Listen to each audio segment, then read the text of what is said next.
Nami-miss nyo na rin ba yung garlic pepper beef ng Jollibee? Tara, tuloy natin.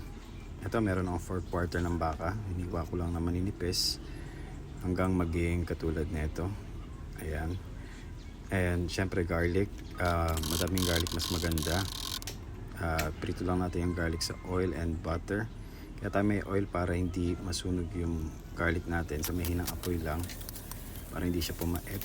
And next is ilagay natin yung baka sa pinagprituhan ng garlic. Mas masarap yan kasi garlic and butter infused na yan.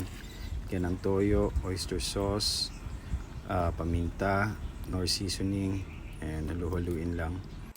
Haluin lang natin yung baka hanggang lumambot. Ito, different pan.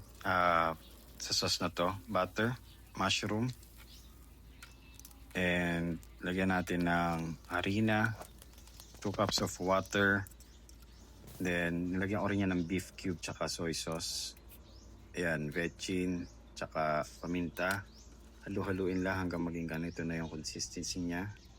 And ayan, hinalo ko na rin siya sa pinapakulo ang baka. Pag malambot na, pwede nyo nang ihalo yan. And ayan, ganun lang kadali.